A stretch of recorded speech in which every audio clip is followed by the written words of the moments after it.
अध्यात्म की आवश्यकता मानव जीवन में क्या है एवं अध्यात्म क्या है? तो मानव जीवन कुछ मूल्यों से मिलकर परिपूर्ण होता है, जिनमें से कुछ पक्ष विशेष हैं, जैसे शारीरिक पक्ष, आर्थिक पक्ष तथा मानसिक पक्ष।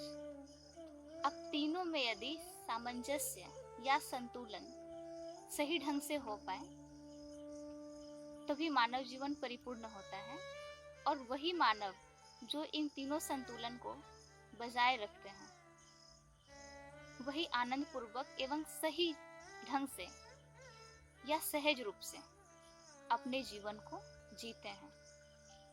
ज्यादातर समय हम देखते हैं कि हम जीवन जीना तो कम जानते हैं, जीवन व्यतीत ही ज्यादा करना होता है। तो शारीरिक संतुलन के लिए हम विभिन्न प्रकार के आहार, विचार या योग अभ्यास इत्यादि करते हैं। आर्थिक संतुलन के लिए भी हम यथा सामर्थ्य अपने अपने स्थान से एवं एक योग्यता से प्रयास करते हैं, लेकिन मानसिक संतुलन जो सबसे अधिक आवश्यक है वो हमारे नजर से बाहर रह जाता है, जिसके कारण ही हम समाज में या मानव हम सभी अपने अपने जीवन में विभिन्न प्रकार की यातनाएं पाते हैं, जैसे दुख, कष्ट,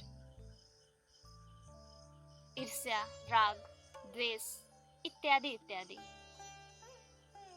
तो जैसे हम जीवन के अन्य पक्षों को महत्व देते हैं तथा उनकी उन्नति के लिए चेष्टा करते हैं, वैसे ही अध्यात्म का विकास भी अति महत्वपूर्ण है।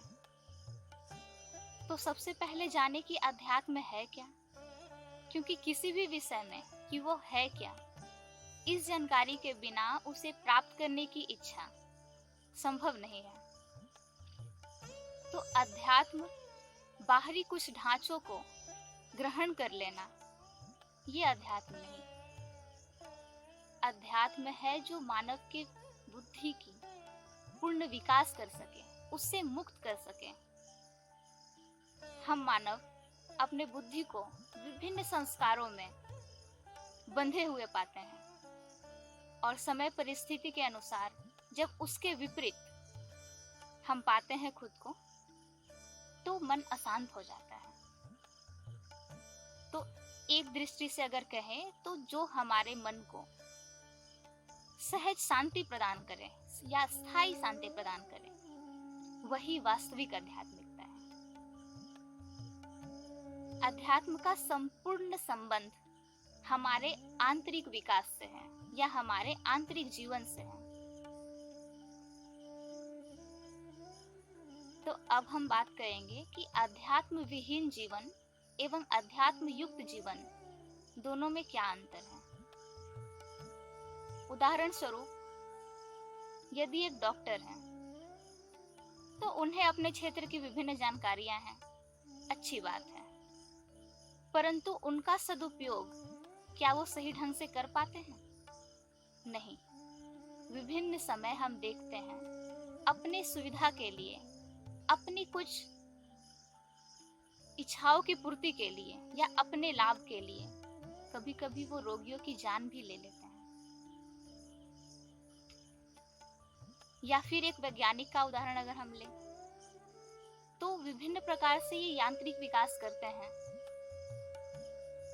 परंतु उसका सदुपयोग कहाँ हो पाए ये हर वक्त हम सही रूप से नहीं समझ पाते हैं। और ये सही रूप से समझने के लिए ही यांत्रिक विकास के साथ साथ वैज्ञानिक विकासों के साथ साथ आध्यात्मिक विकास की भी आवश्यकता है। ये निर्णय कि हमें किस वक्त बुद्धि को किस प्रकार से काम में लगाना है, ये एकमात्र अध्यात्म ही हमें सही ढंग से बता सकती है। इसलिए हम कह सकते हैं कि यदि हमारे एक मुट्ठी में विज्ञान है तो दूसरे में हमें अध्यात्म को लेकर ही आगे बढ़ना है या बढ़ना चाहिए।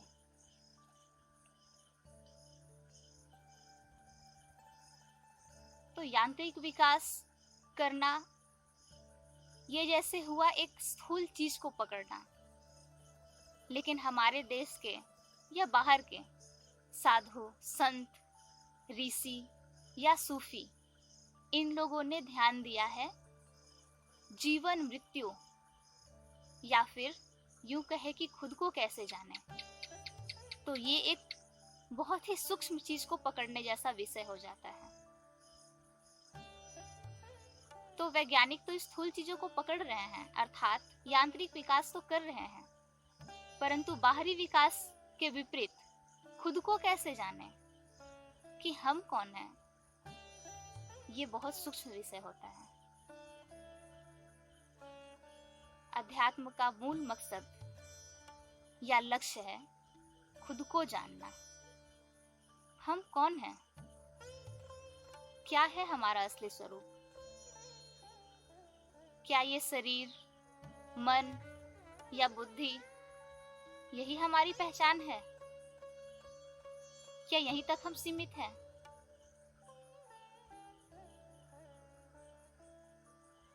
पुस्तक में पढ़कर या दूसरों से सुनकर ज्यादातर लोग ही जानते हैं कि नहीं, हम शरीर, मन या बुद्धि नहीं, बल्कि इससे परे आत्मा है।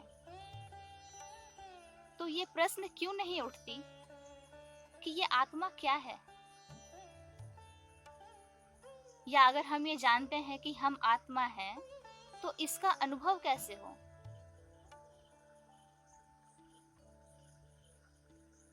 जब तक हम शरीर, मन या बुद्धि को अपना स्वरूप जानेंगे कि हमारा संबंध बस इन सब से ही है, तब तक बाहर की सारी परिस्थितियां हमें मानसिक रूप से कष्ट देती रहेंगी।